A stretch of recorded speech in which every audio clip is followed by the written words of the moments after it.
Welcome. You are listening to Our Mindful Nature, formerly titled The Mindful Minute. I'm your host, Meryl Arnett. This podcast explores the deep connection between land and self through nature-based meditations and meditative experiences that invite us back into belonging to each other, to our ancestors, to the earth, and to all beings that make up this universe. If you would like to access these meditation practices as standalone audio files, please subscribe to my newsletter at merylarnett.com. It's free, and you'll receive a new mini meditation each week, along with behind-the-scenes content and bonus material for each podcast episode. All right, grab a cup of tea, pop in your headphones, and find a comfy seat. Let's settle in for today's episode.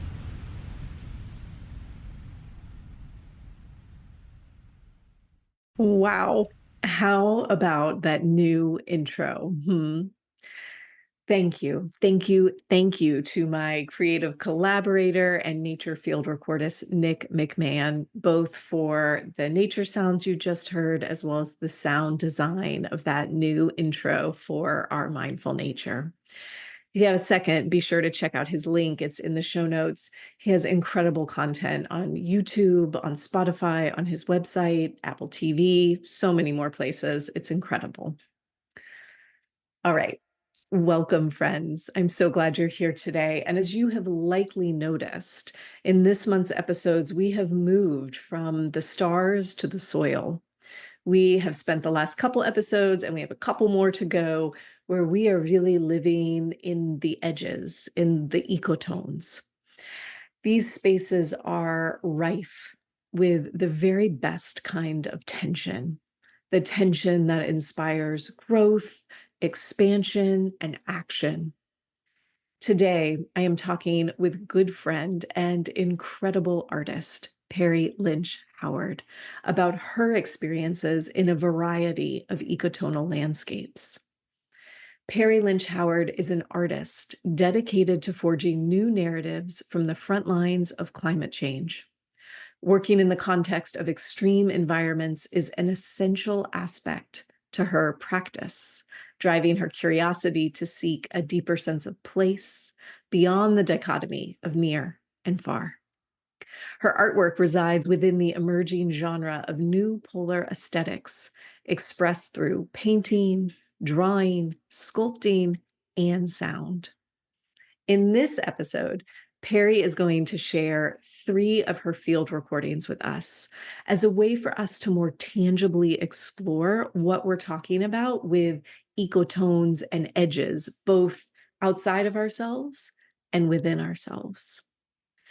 As we hear the sounds of Vashon Island, the Great Basin Desert, and Svalbard, Norway, we're going to be discussing concepts of non-judgment, of listening for the truth.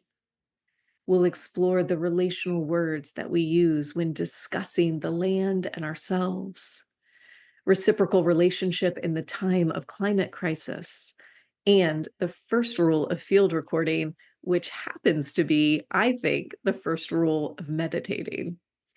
At the end, we get to listen to an extended recording from Vashon Island. I know you guys are going to love it as we take the time to really explore our own individual relationships with edges.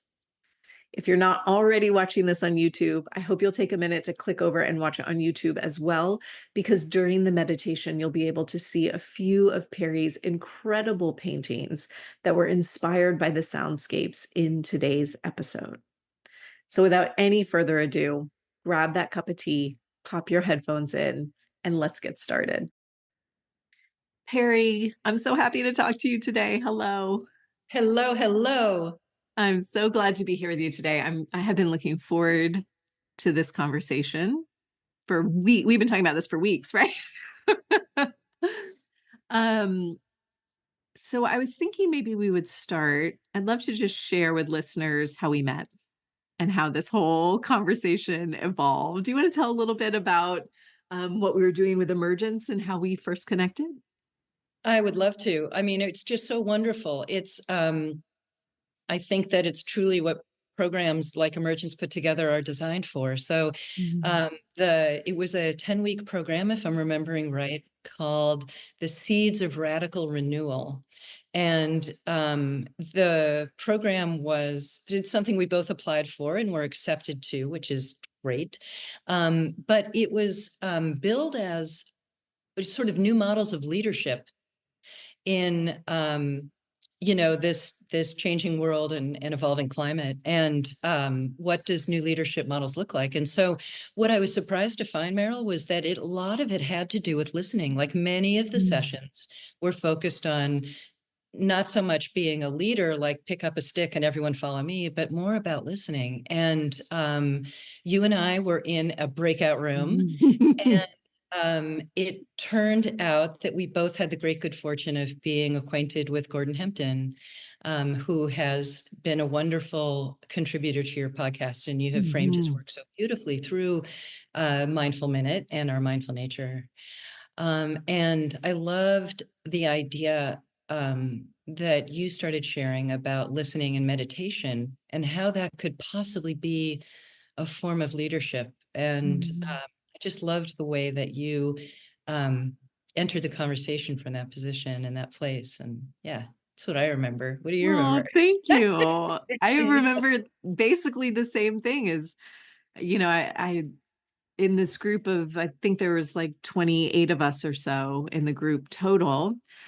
And of course, there everybody was came from different walks of life and different professions and different viewed the world from different lenses, which was so interesting. And I remember you introducing yourself and mentioning sound art. And I thought, oh, I can't wait to talk to this person. And then we ended up in that breakout room, which was so lovely. And I said, like, "Oh, sometimes I work with Gordon Hempton." And what I remembered, you were like, "I'm literally sitting in a house with Gordon Hempton right now, I think." Because you're both doing a sound residency at Canaveral, correct? In Right. Florida. Yes. Yeah, yeah. And then um, you were bold enough to jump on a plane at my invitation, like, hey, come on down. Because me living on the West Coast, I have no idea. Like, I'm like, oh, yeah, Atlanta and New Smyrna Beach, Florida, they're basically right next to each other, right? And it's like, no, not the case at all. No. You flew to Orlando, drove down and met us, participated in a sound walk and an evening presentation. And it was just so wonderful to connect in person in the context of this sound art residency. So I was just so thrilled that you came to join us there. It was amazing. It was 100% my pleasure, and I learned so much. And it Mm. was truly I think that was the precipice of this conversation today. And I'm sure misquote you, but what I remember you saying when I was asking you about this sound residency you were doing is that what was compelling to you about it is that Canaveral, what I remember you saying is it's such an edge place. And I don't know that that's what you said, but that's what I remember. Meaning, this is a national park, right? It is preserved space. And yet there is a bajillion planes and rocket launches and like crazy human man-made stuff happening at the same time in the same space, essentially. And it really caught my attention. So I'd love to hear a little bit about your experience in Canaveral, what was compelling to you about it, what was concerning to you. Tell us a little bit about Canaveral. Oh yeah, sure. I'd love to. I mean, this edge condition um, for me as an artist that works inspired by place and our place-based relationships. Edges are generally where I go to first because there you find um, sort of the points of definition, you know. And you're absolutely right. At Canaveral, I was drawn to Canaveral because of the edges there. It's where protected space borders a very urban area. It's just south of Daytona Beach, right? Which so I was there during spring break, right? During Bike Week. We were there during During Bike Week, right? Yeah, so there's an edge, right? And then Yes. bike week, exactly, bike week. Yeah. So all these motorcycles come. So there's another edge. So there is this edge sort of between nature and culture. There's an edge, a really interesting edge between the lagoon and the launch site. So Mm. Canaveral National Seashore is right next to the Kennedy Space Center. So um, and with greater and greater frequency, there are launches like all the time. Like at least each week there was a launch, if not a few a week, Mm. and a couple of manned launches too. There was one day when, or one night, Gordon and I were out recording. The manned launch took off, uh, and the next day saw them arrive at the Space Center. The next morning. Oh my gosh. I haven't looked at the moon or space the same way since that residency. Wow. So these edges are, they're places of friction, they're places of energy, they're places of growth. And sometimes edges are small, and they're easily defined. And then sometimes edges are larger, like the space between, our earthbound existence and outer space. Where is Mm. that edge? What is that edge? So yes, I was at Canaveral investigating the edges. Yeah. Yeah. It was such a compelling concept to think about because, of course, immediately I was like, well, what's the edge internal, right? Because listeners, you've heard me say ad nauseum, right? We're perpetually looking to the outer world as a mirror for our inner experience and vice versa. And it was so clear to me that, at least in my perspective, I'll say, I think very much in terms of meditation and in terms of nature spaces. I'm really looking for the pristine, right? I'm really looking to be in meditation in a place that feels quiet and deep or insightful and spacious in a certain way. And there's not a lot of thoughts, there's not a lot of distraction. And, what I'm interested in at Canaveral is the beautiful lagoon, seashore. I'm interested in the Dark Skies project. And I'm not interested in hearing planes fly overhead while I'm there, right? I would like to sort of carve that out from my experience. And as you and I were talking, I was thinking about all of these moments in meditation and out in the world when I'm like, oh no, I don't want to see that. Or this would be Mhm. better if. When the truth is, here we are. And actually, Perry, this is so funny. Right before I got on this call with you today, I was talking with Nick.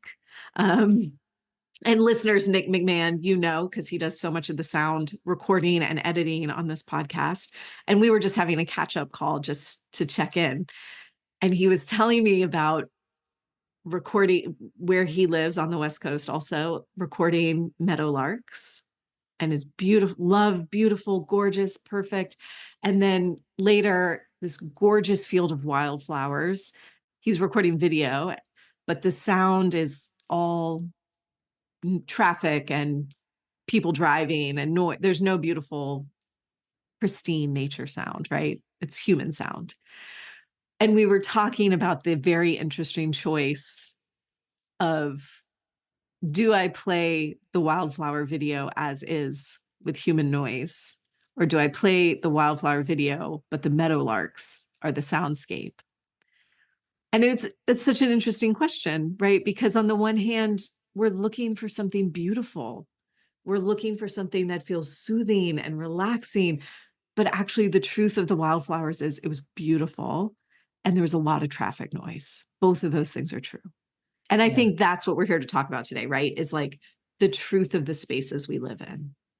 That's absolutely right. And that's a really wonderful, very frank way to address that issue. Um, yeah, and that takes me a lot of places. I mean, one thing I think about often is, and it's almost an ethical issue, right? Like it sounds like, so do I go with the beautiful wildflowers and the perfect meadowlark, or do I do the meadowlark sound with the trash can in it, or do I, like, what do you do? But I have to say, like, there and this comes up in sound art all the time, where people ask, well, what did you edit out?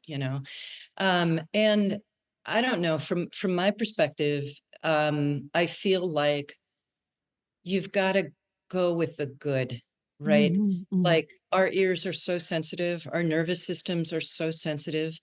There's an edge I think that you're addressing in this retelling, that between the present and the past, right? Like one thing mm, at Canaveral is that Gordon brought down all of his comparable audio from Florida like 20 years ago or even longer. mm, And there weren't planes flying over every 2 seconds. And the dawn chorus was a lot more diverse, right? So there's this edge between the present and the past.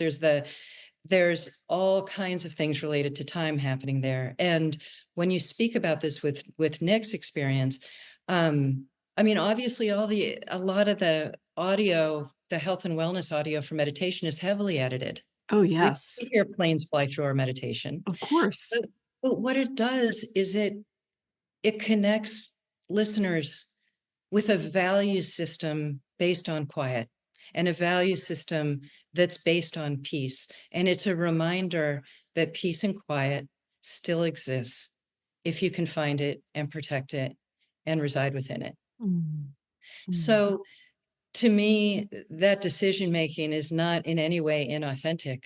I've always kind of wondered, like, if you have an injury, we never go to like a physical therapist when our knees are feeling great. Like, what would that be like if we went to the doctor and we're Mm, like, my knees are great right now? What can we learn from this? What can we learn from this goodness? What can we learn from this health? mm, I feel like, in a way, this format for people to access sound and nature sound and to help it relax our nervous system and smooth out the edges within is really a wonderful thing and not in mm. any way an inauthentic thing. I really tend to agree with you, and I hope that the invitation is that that sense of peacefulness or spaciousness invites us to brush up against our edges with a little bit more ease, as Yeah. opposed to agitation. Yeah. And, one of the things I really loved discovering after our initial conversation, and I was thinking about, like, what are our edges? What are these edge places in the world?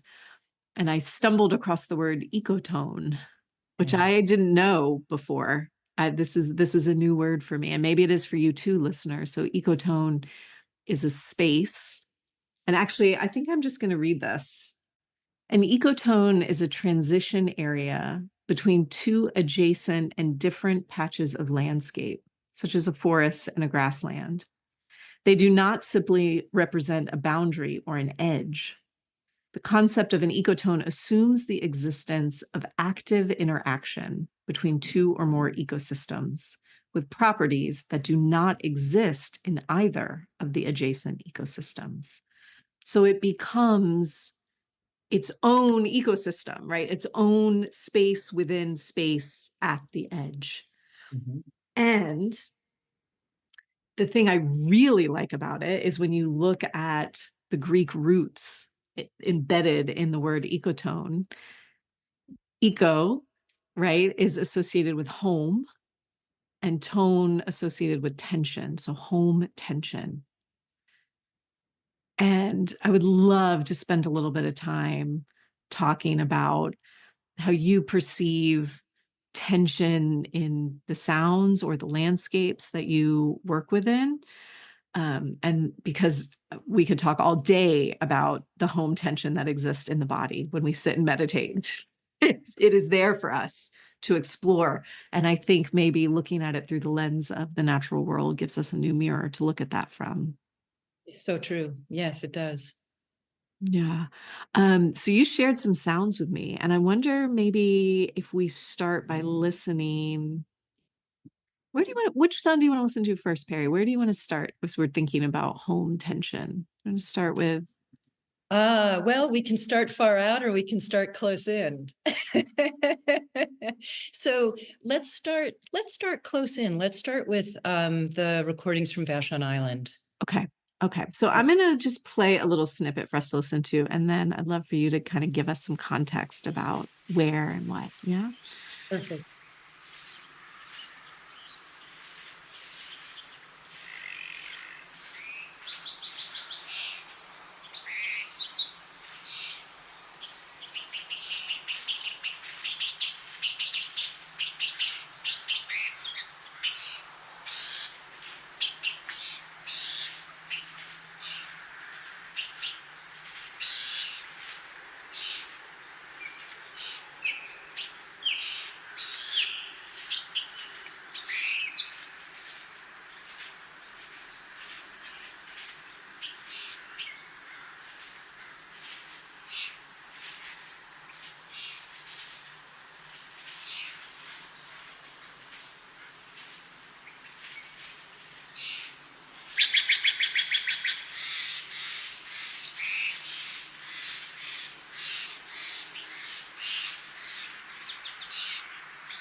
Tell me a little bit about what we're listening to. Where are we? It's a jungle out there. Yeah. Yeah. I really encourage listeners to sort of maybe seek out this condition in their own framework, in their own home, in their own home environment.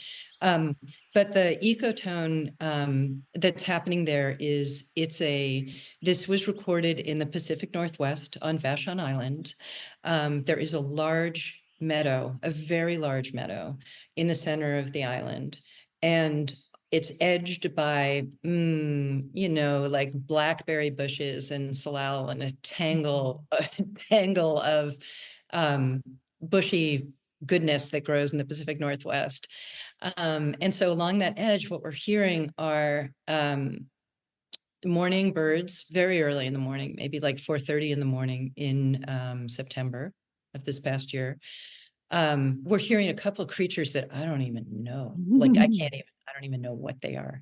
But you hear the brushy sound of birds foraging around in the bushes, and then other birds that are maybe, imagine they're up on like a high, the edge of a high bush, sending their song out.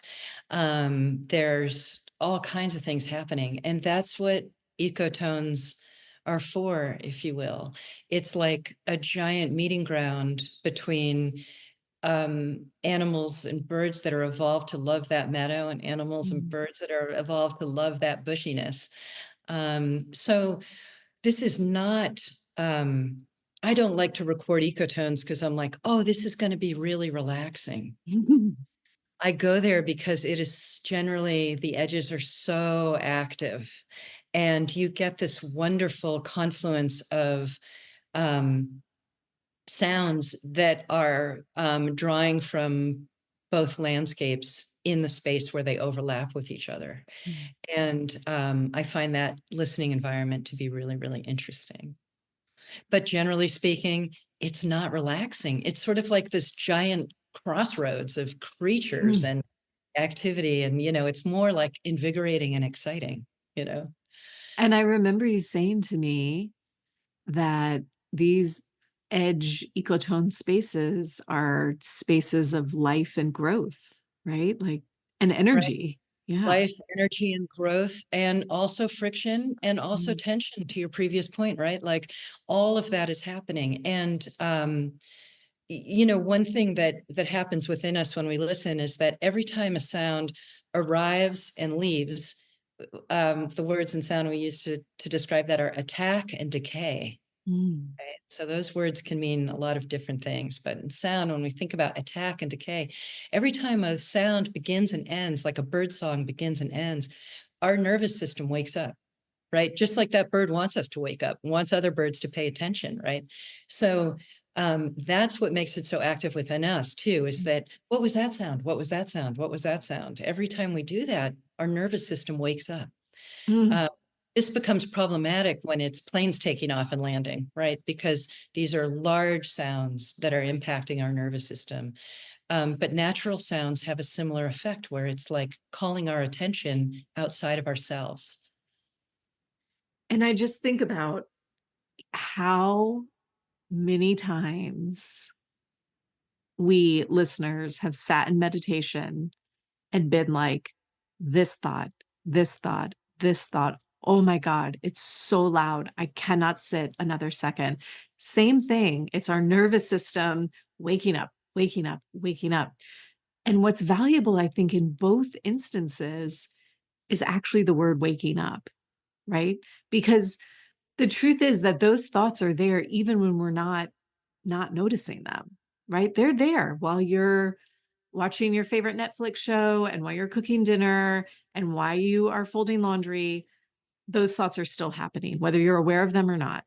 Same way, like these noises, these sounds, they're there. They're happening, right? The attack and decay is happening all the time. And I think one of the gifts is we get to wake up to it. We get to notice it. Mhm. Yes. Yeah. Mm. That's just such a eloquently made point about how the thoughts are there all the time, whether you're meditating or not.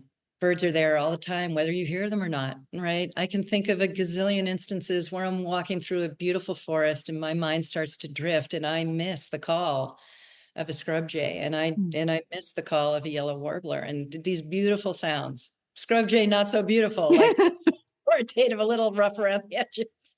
But that we're missing things and we're attaching meaning to other things. And that's just the nature of our human experience. But if we can really listen without judgment, and that's where recording is really interesting, right? Like, as Gordon reminds me all the time, the microphones are non-judgmental, you know. Mm.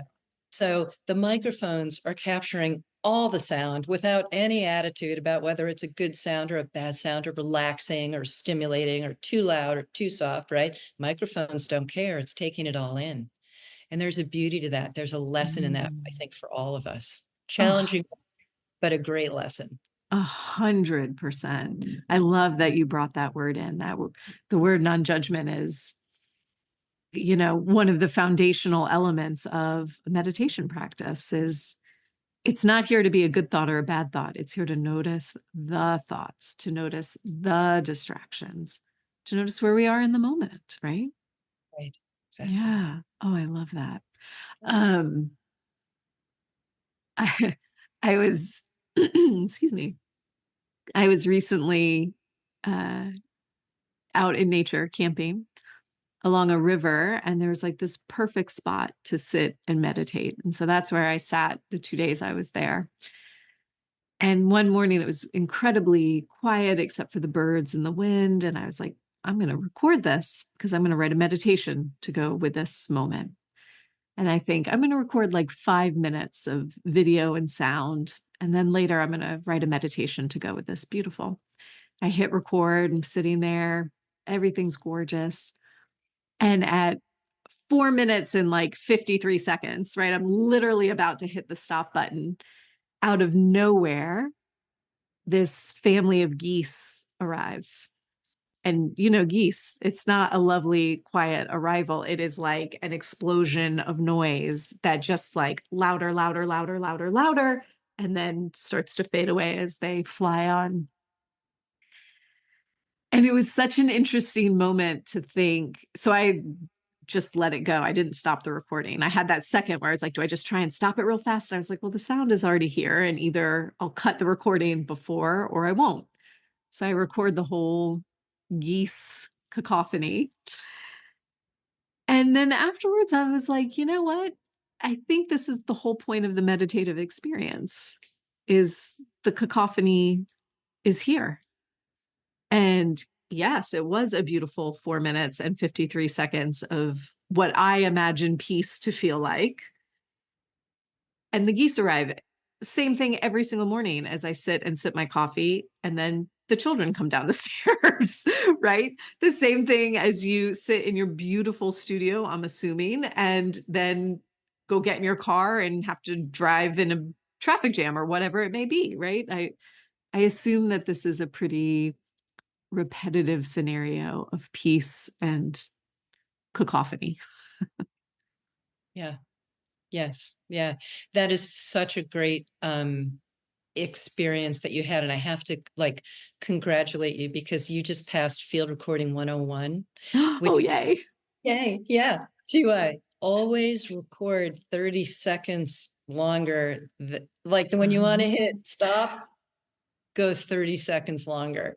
And I can't tell you all the examples of geese, right, in the recording situation that I've had in my life, like where, you know, yeah. And I wonder how that would translate to meditation, Meryl. Like, okay, when you're ready to stop, or when the gong goes, or when you're done, go 30 seconds. Did I say 30 minutes? I hope I said 30 I seconds. think you said 30 seconds. 30 seconds. I didn't mean 30 minutes. That's like, that's a lot. But 30 seconds longer than the point of doneness, because that is an edge, right? Mm. It's an edge in time. That's an edge in time between I'm doing this and I'm doing that. I'm sitting in my studio, I'm getting in my truck. There's an edge in time there. And when you can create space without judgment in those little edges of time, beautiful things can emerge. Nothing may happen, but beautiful things can also emerge. So I congratulate you on going with the geese. That is just so cool. Well, I am honored, and I have to tell you, I this is hysterical to me because I tell students all the time, when you feel the urge to be done, stay a little bit longer. Just a little Uh, bit.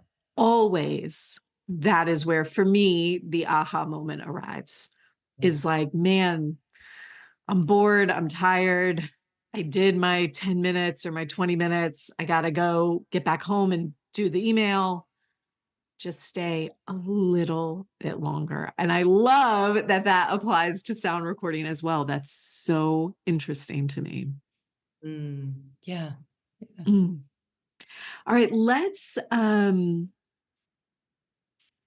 move to the Great Basin. Yes, yes, a little farther out now. Okay.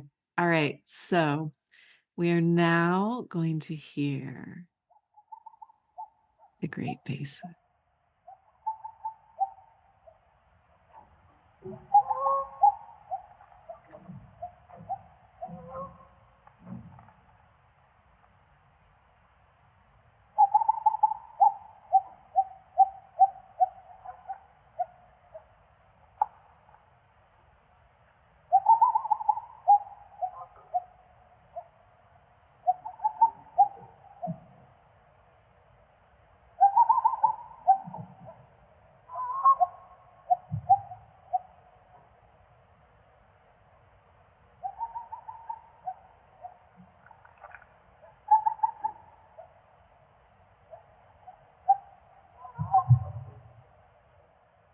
Mm, where are we? Um, yeah, there's a lot going on in this recording. So where are we? We are in the very northern part of the Great Basin of the United States. The Great Basin stretches from southern Oregon down through Utah and Nevada. Mm, And what's interesting about the Great Basin, like let's see, some people know the Great Basin in the context of like the Bonneville Flats, okay. where they do those crazy car races, you know, Mm, there's nothing around to bump into forever, you know, like the Bonneville Flats and areas outside of like Las Vegas. And then just a lot of the open space that's in Nevada. And what's interesting about the Great Basin is that it is completely surrounded by mountains. So everything that all of the water in the Great Basin is the water in the Great Basin. mm, And think about this in the context of meditation. Every drop of water that falls in the Great Basin drains inward. Like mm, everything drains inward. There is no movement of water except through evaporation, right? There's no the water shifts around, but it does not leave the Great Basin. Like it's not like you know, streams that flow from the forest to the sea or whatever, right? It's like mhm, it's there. So the water is moving around the Great Basin in these ways. And you know, a poet that I was in residence with, Liz All, said it best. She said that the way the water moves in the Great Basin is much more like breathing than tides. mm. Isn't that beautiful? Those are Liz's words. Beautiful. Yeah, but so this recording, so there's vertical edges and there's lateral edges in this recording, right? The lateral Ah, edge is between, so I was there, it's at the Playa Artist Residency, Playa Institute in Summer Lake, Oregon. And I was there in January. So it was the ice on the ponds and the ice in the Great Basin would freeze at night, and then it would thaw in the morning. And this is, so that's an edge, right? Freeze mhm, thaw ice, right? Between the water and the air. That creates a really interesting atmospheric condition. It was also extremely cold. It was probably 15 degrees below zero, I would whoa. say. Yeah. So there's some hissiness in this recording, and that's caused by the equipment having a hard time operating at such cold. Um, Mm, so there's one edge. The other edge is between the ecotone between the watery part of the Great Basin and the more upland areas, right? And so that's a place of exchange. So what you're hearing in this recording is sort of a distant coyote, um, a a goose, And Mhm. I believe, okay, so this is what's called a drop rig recording. I was not sitting there listening. It was in the middle of the night. I think it was about 3 in the morning. And I left my gear there and then I went away. And sometimes I do that because my presence alone disrupts the natural flow within Mm. the ecotone, right? So sometimes I like to leave the gear, go away, and then, see what happens. Mm. So what I believe we're hearing is that there are geese. They're landing on the ice. There are sounds of the ice, kind of, I don't know, flexing on top of the water. Maybe Mhm. I'm making this up. I'm running the movie in my head. Please feel free to run the movie in yours. Um, and and then there's just creatures moving around. There's atmospheric conditions happening. Um, but that's that situation. If I can paint a picture for you around Mm. that. There's a large body of water off to the east of where the microphones were set up, and then these, hillsides to the west. And I was set up on the edge of a pond there between the two. You know what I love about that is how much is happening, right? And I think that's another invitation for us is it's so easy to look out our window or to sit outside and see it as almost like a singular thing. I am here at a lake. I am here at a mountain. I am at the ocean. And that is what I'm seeing is almost like a static image that has no 3D depth to it. And these ecotonal places, it's like reminding us that it's not just nothing's flat, right? It's same inside ourselves as we're not just a thing. We're all of these things, and we're a confusing mix of thoughts and feelings and emotions and choices that make sense and don't make sense. And um, hearing these sounds, as you said, they're not necessarily like soothing, relaxing, meditative music. And yet, almost there is a sense of like, right, that's also how I sound. that that complex. Yes, absolutely. I mean, that's such a wonderful observation. And your point that we're like at the sea or at the shore, what's interesting about the playa, the Great Basin, is that the vernacular down there is that you're like at the residency where the buildings are, where the studios are. But the minute you start walking, you're on the playa. Mm. And that was something during the month that I was there that I just kept coming back to.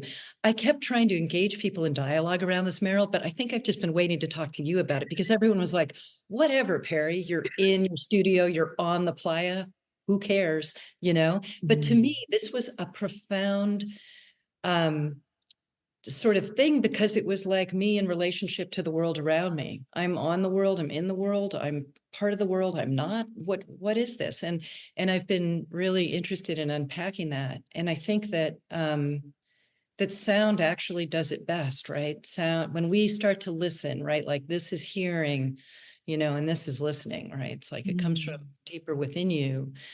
When we really start to listen, the edges start to break down. Am I in this? Am I on this? I can't really tell. It's just almost like there's no edge at all, you know? And that's Ah, really, just a wonderful, wonderful experience to have, But that's another great practice is to think of yourself, am I in something or on something? Am I close to this edge or far from this edge? What's going on? Yeah. I love that invitation so much Mm, because we do tend to think it's not even binary, it's what right. is unary? I don't know what the word is. It's we are this, right? Yeah. I am in here. I Yeah. am on planet Earth. And we don't even there's something so compelling about giving yourself the opportunity to think of what if I was relating to this space differently with a different word, even? How does that change how I feel about the air I'm breathing if it becomes, some sort of relational conversation versus this is my oxygen, this is my carbon dioxide, right? In and on. I love this. Yeah, and I just to like kind of riff on that a little bit more. Please. Um, One of the things I'm asked all the time working with sound is, I go out recording, and then people ask me all the time, like, yeah, what do you do with it? And I always try to make the point and remind myself too that it's not about what I'm going to do with it or to it being the sound. It's about what it does to me. Mm, So the really most profound thing to me about listening and being a listener is that with sound, it's always too late, right? Like we can think of ourselves as in something or on something, but sound is in us before we can even decide, like we can close our eyes, we can look away. And with sound, it's always too late. And there's something about working with the immediacy of that I think holds great lessons for how to live in reciprocity with our environment as well. mm. Can you So I s don't necessarily go to the edges to relax. I go to the edges for these really important lessons about how can I be a better human, I reciprocity is a big word for me this year. I am spending a lot of time really trying to dive under the surface of that word, and I would love to hear a little bit more about your exploration of creating reciprocal relationship with the earth, and your work is so centered around climate change, I know. I'm just very interested to hear a little you talk a little bit more about that. Oh, for sure. Um, yes, and this leads into the Svalbard recordings as well, which you can listen to. But yeah, ever since I was a young artist, an emerging artist, in my early 20s, I was always interested in sense of place. And I grew up in Marblehead, Massachusetts, which is a tiny town outside of Boston, with houses that were built like in the 1700s, Mm. late 1600s, 1700s, right? Very old, very deep roots, very deep sense of place. But I was kind of born with a little bit of a lot of wanderlust, not a little bit, a lot of wanderlust, and realized that a lot of what I experienced in groundedness at home, I then, started to explore later on as like sense of place in terms of exploring my own mobility and moving around and change of scene, right, as we say. And then feeling how that wakes me up as an artist, you know. Mm. And so a lot of what um, a lot of my investigations of place, my work has always been about place, one way or another. Sound, space, and interaction has been core to this, right, for a very long time. But I feel like there have been some amazing lessons recently with the pandemic shutdown and then with climate change and the overlapping of the two that I'm not sure as humans if we've ever been more challenged to establish or maintain a sense of place.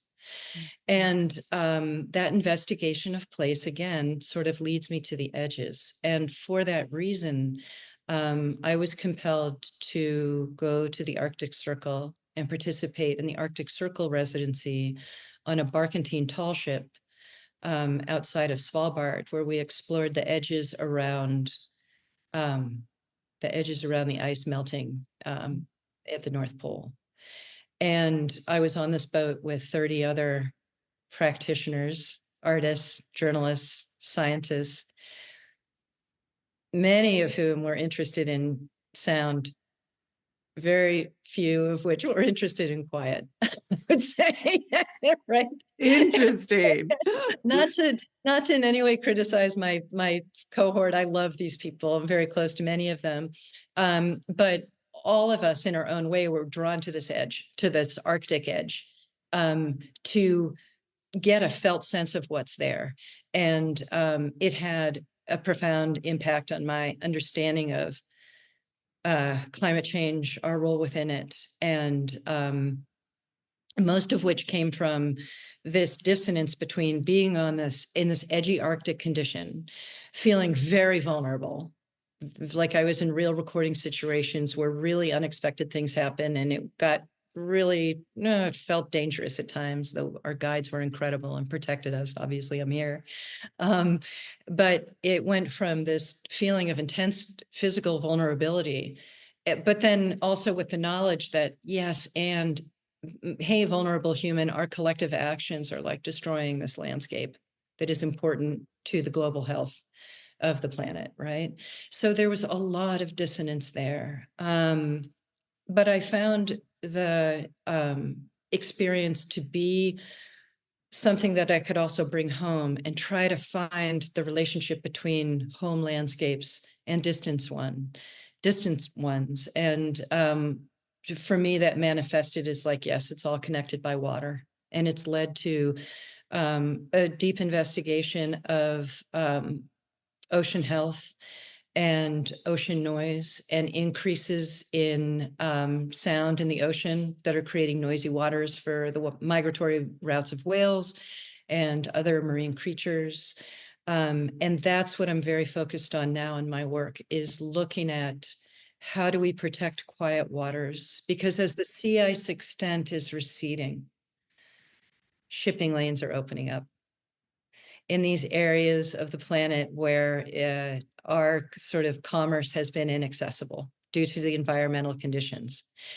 We have been working on getting transit over the pole by ship since the 1400s. It's just taken a very long time.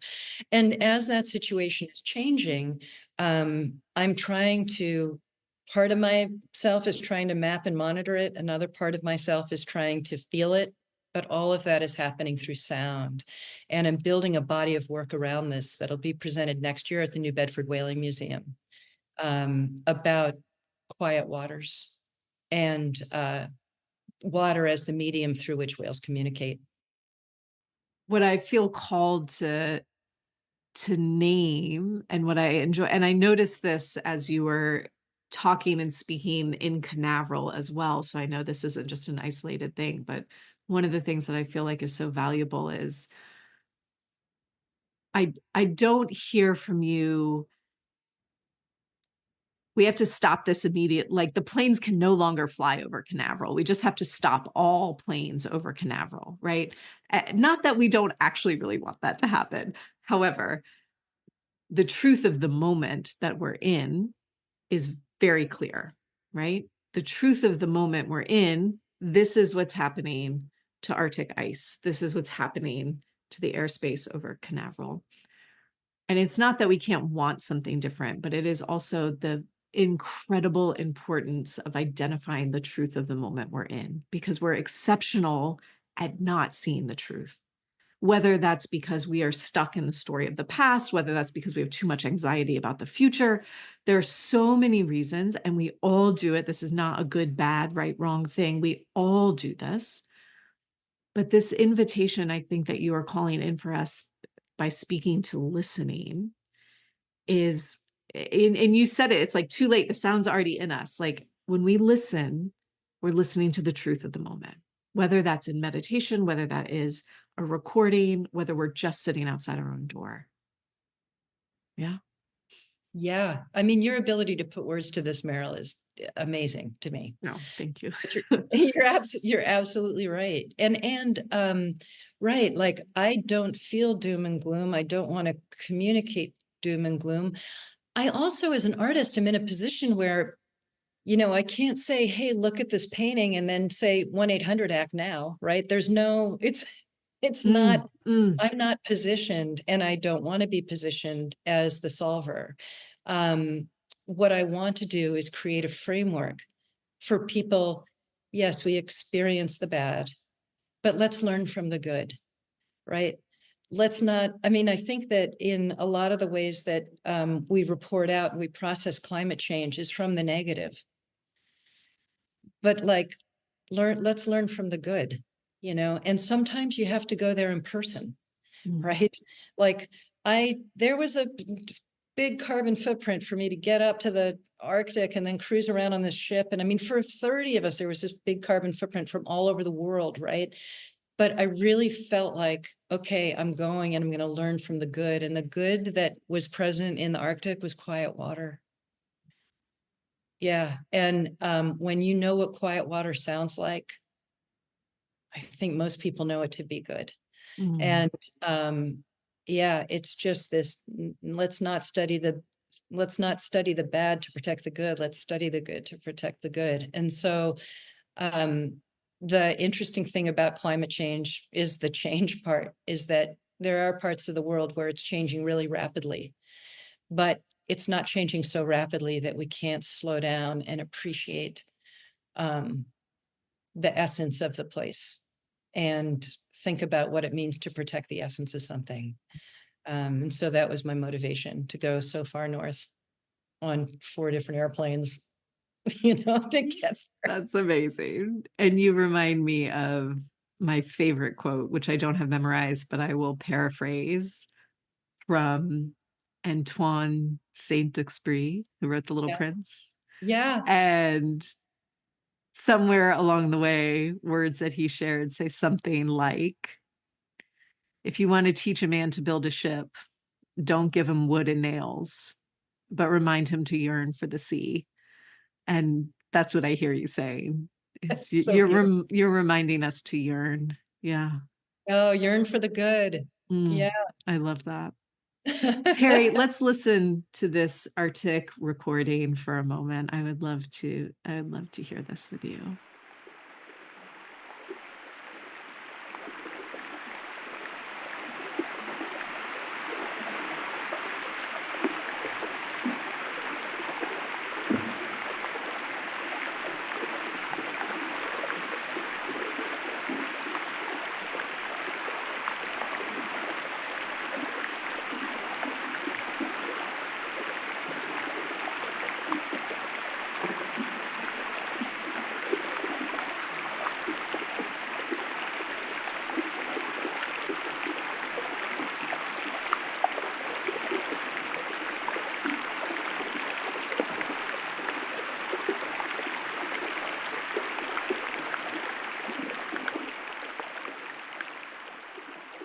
So we're in the Arctic Circle. Is your microphone in the water? My microphone is in the water. Poor Mm. thing. Yeah. And is this a meltwater channel? Is that what we're hearing? Tell us what We're that is. hearing we're hearing a meltwater channel is what we call it. It's below the surface of the water, so I can't really see it. But yes, the situation is I'm in a Zodiac boat, a small inflatable boat with, 3 pairs of mittens and 4 hats. And, I'm actually in neoprene waders, right? Like that are almost warm enough. And I'm recording with a hydrophone in the water. And so the Zodiac is drifting like this, sort of with the engine off. To my left is a giant glacial wall, giant, like, I don't know how tall, maybe 30 feet tall. Wow. Try not to exaggerate.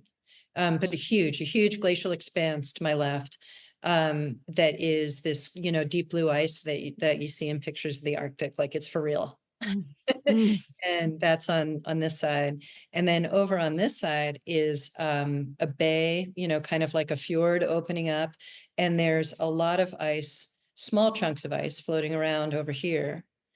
And I'm sort of looking at the edge between the glacier and the fjord, and with the microphone down, and the water that I'm drifting around in is like completely still. So everything is being reflected in the water. Everything above the water is being reflected in the water. It's completely still. And I'm hearing this like rushing water sound that doesn't make any sense with my visual experience at all. Mm. Like it makes no sense. Like I would expect to see waves, I would expect to see ripples, like maybe even when you hear the sound and you run the movie in your head, which our brains can't stop doing ever, right? You hear the sound, you run the movie. You expect rippling water, you expect cascading, something. but no, it looked completely still. And I asked one of the guides and I asked the captain of the ship. They said, yeah, it's not unusual for these glaciers to melt out from under themselves. Right. So there's this sort of signature event in the Arctic of like the calving glacier, right? Mhm. Iconic image of climate change, calving glacier. But this other thing is happening where the water is melting, the ice is melting out from under the glacier itself and joining with the water that is in um, in other parts of the world that are more accessible. You can hear this sometimes if you know there's a natural spring somewhere. You can dip a hydrophone into still water above and hear the natural spring running below. Mm. And this is just sort of a large scale example of that happening in the Arctic, where there is water running through water. Mm. And there's an edge that's an event that's created by that dynamic that creates sound. Incredible. And the painting behind you, is this inspired from that event? Oh, yes. Listeners, look at YouTube if you wanna see. Oh, yes, yes. So I also work in visual art, and right Mm. now I have a series called the Frequency Series, and it's visual interpretations of how light, sound, and signal move through the landscape. So Mm. the visual work is inspired both by the digital waveforms that I see when I edit sound and work with sound, but also from the types of landscapes that I'm experiencing as an artist. So incredible. Your art is amazing and thought-provoking. This conversation has been unreal. Thank you for chatting. Thank you so much, Meryl. Tell us where we can find more about you, where we can stay abreast of your work at the New Bedford Whaling Museum coming out next year. How do we keep in touch? Well, for the month of May, right now, my work is up in the in a gallery called Smith and Valley. It's north of Seattle, but all of the paintings are up online. Mm. So we can share the link to that at Smith and Valley Gallery. We'll share that link, and you'll see 9 paintings from the Frequency series there.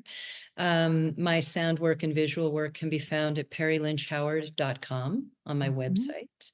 Also on Instagram at Velocity Made Good. I love that.